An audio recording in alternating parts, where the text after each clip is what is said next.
لبيك اللهم لبيك لبيك لا شريك لك إن الحمد والنعمة لك والملك لا شريك لك لبيك اللهم لبيك لبيك لا شريك لك إن الحمد والنعمة لك والملك لا شريك لك.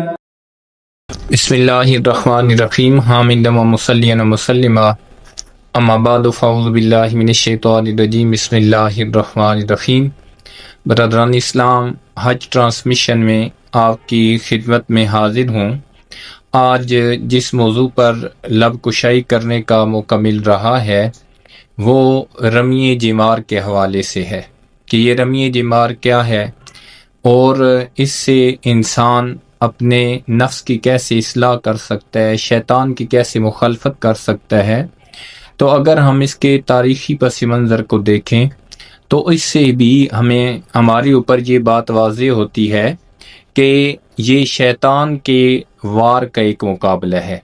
جب حضرت ابراہیم علیہ السلام حضرت اسماعیل علیہ السلام کو اللہ تعالیٰ کے حکم سے اللہ تعالیٰ کی بارگاہ میں قربان کرنے کے لیے نکلے تو راستے میں شیطان ملا.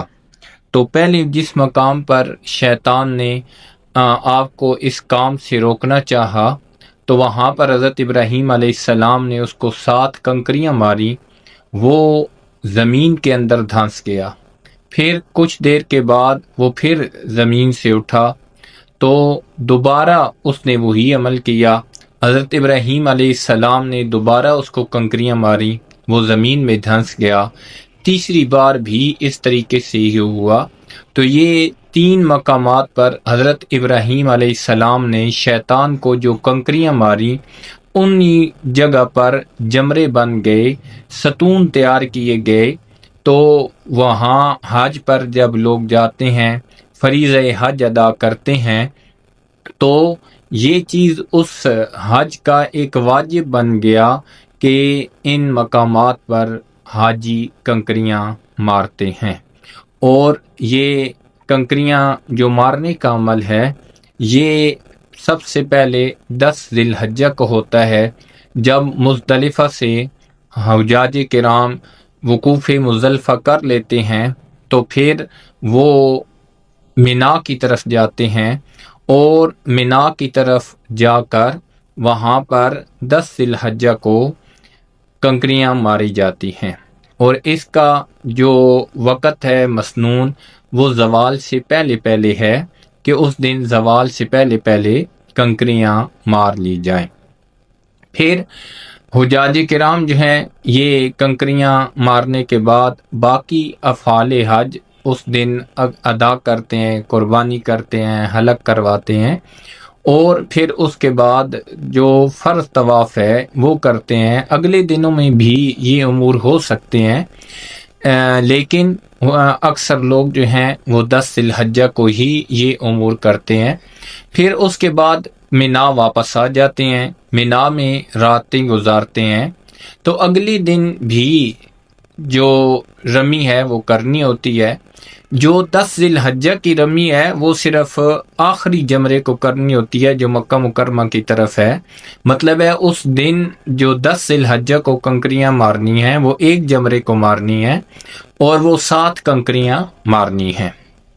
اور اگلی دنوں میں جو رمی کرنی ہے وہ تینوں جمروں کو کرنی ہے کہ ہر جمرے کے اوپر جو ہے وہ 7 کنکریاں مارنی ہیں.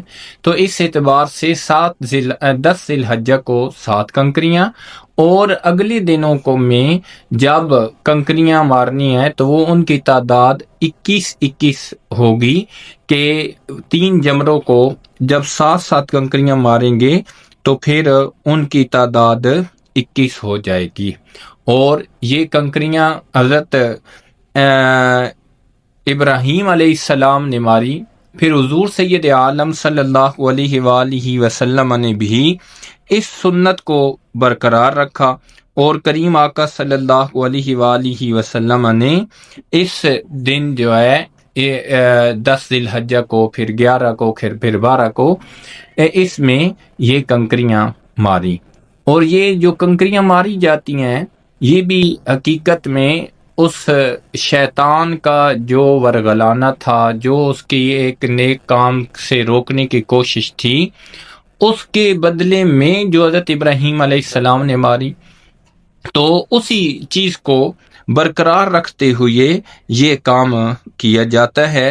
اور جس وقت یہ کنکریاں ماری جاتی ہیں تو اس وقت بھی اللہ تعالیٰ کی بارگاہ میں جو ہے وہ دعا کی جاتی ہے کہ جس وقت انسان کنکریاں مار رہا ہوتا ہے تو پھر وہ کیا دعا پڑھتا ہے؟ وہ کہتا ہے بسم اللہ اللہ اکبر، کہ میں اللہ تعالیٰ کے اسم گرامی سے شروع کرتا ہوں جو سب سے بڑا ہے، رغمت للشیطان، کہ یہ جو شیطان ہے اس کو جو ہے وہ ذلیل کرنے کے لیے ہے، اور ردن للرحمن، اللہ تعالیٰ کی رضا کے لیے ہے.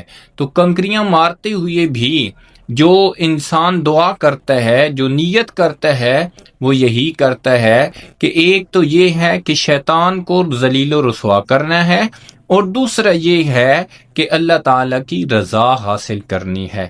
تو یہ دونوں چیزیں جو ہیں یہ اس کنکریوں میں یہ ملحوظ خاطر رکھی جاتی ہیں کہ انسان یہ ایک تو اس شیطان کو ذلیل کر رہا ہے اور دوسرا اللہ تعالیٰ کی رضا حاصل کر رہا ہے. پھر جب انسان یہ کنکریاں مارتا ہے تو یہ اللہ تعالیٰ کی بارگاہ میں جب قبول ہوتی ہیں تو ان کو اٹھا لیا جاتا ہے. آپ دیکھتے ہیں کہ ہر سال کثیر تعداد میں حجاج کرام وہاں پر یہ کنکریاں مارنے کا عمل کرتے ہیں، لیکن وہاں پر کنکریوں کا ویسے تو اگر اتنی کنکریاں ہوں تو پہاڑ بن جانا چاہیے، لیکن اس طریقے سے نہیں ہوتا ہے، بلکہ وہ کنکریاں جو ہیں وہ اٹھا لی جاتی ہیں اور وہ اللہ تعالیٰ کی بارگاہ میں مقبول ہوتی ہیں. حضور سید عالم صلی اللہ علیہ وآلہ وسلم سے اس عمل کے لیے، اس کی ترغیب کے لیے بہت سی روایات جو ہیں وہ مروی ہیں.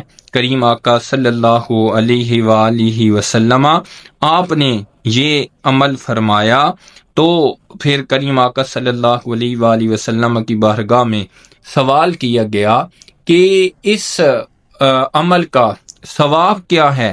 تو کریم آقا صلی اللہ علیہ وآلہ وسلم نے ارشاد فرمایا کہ تو اپنے رب کے نزدیک اس کا ثواب اس وقت پائے گا کہ تجھے اس کی زیادہ حاجت ہوگی. اور ایک اور روایت میں ہے کہ حضور سید عالم صلی اللہ علیہ وآلہ وسلم نے ارشاد فرمایا کہ جمروں کی رمی کرنا تیرے لیے قیامت کے دن نور ہوگا، کہ قیامت والے دن یہ تمہارے لیے نور ہوگا، کہ یہ تمہارے لیے روشنی بن جائے گا.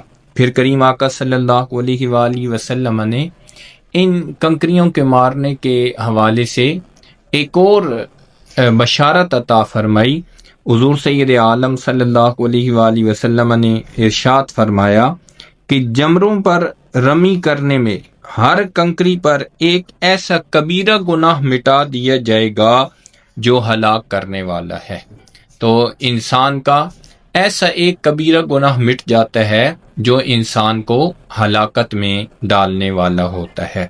جب بھی کوئی بندہ عبادت کرتا ہے تو اس عبادت کے کچھ آداب ہوتے ہیں، تو جو رمی جمار ہے اس کے بھی کچھ نہ کچھ آداب ہیں، کچھ ضابطے ہیں. کہ پہلی چیز یہ ہے کہ یہ جو پتھر ہو یہ زمین کی جنس سے ہو. زمین کی جنس سے کیا مراد ہوتی ہے؟ کہ اس کو جب آگ میں ڈالا جائے تو نہ وہ جلے نہ وہ پگھلے. اب آپ دیکھیں کہ لکڑیاں ہیں، لکڑیاں یہ جب آگ میں ڈالی جاتی ہیں تو یہ جل جاتی ہیں. لوہا ہے یہ پگھل جاتا ہے، سونا ہے، چاندی ہے یہ پگھل جاتے ہیں، پلاسٹک ہے یہ جل جاتی ہے. لیکن ریت ہے، پتھر ہیں، یہ جلتے نہیں ہیں، تو جو چیز آگ میں ڈالی جائے وہ جلے نہیں، تو اس کے ساتھ کنکریاں جو ہیں وہ ماری جائیں، اور چونکہ ان کے ساتھ ایک قربت آدمی نے ادا کرنی ہے، تو اس لیے بہتر یہ ہوتا ہے کہ ان کو دھو لیا جائے، کہ ممکن ہے کسی چیز کے، کسی پتھر کے ساتھ کوئی نجاست ہو، کوئی ایسی چیز ہو، تو وہ نجاست جو ہے وہ دور ہو جائے، اور پھر ان کنکریوں کو پہلے سے جمع کر لینا، یہ بھی ایک طریقہ کار ہے۔ جو کنکریاں ایک بار ماری جا چکی ہیں ان کنکریوں کو دوبارہ اٹھا کر مارنا جو قریب پڑی ہوئی ہیں، یہ طریقہ یہ درست نہیں ہوتا ہے۔ اور پھر جو رمی ہے، اگر اس میں انسان سے جب کوئی بندہ کام کرتا ہے تو بعض اوقات انسان سے کچھ غلطیاں بھی ہو جاتی ہیں، تو اگر ایک بندہ جو ہے اس کی رمی میں کمی واقع ہو گئی، تو بعض اوقات یہ کمی اس کو کے لیے جو ہے وہ دم کو واجب کرتی ہے، اور بعض اوقات یہ کمی جو ہے اس کے لیے صدقہ کو واجب کرتی ہے۔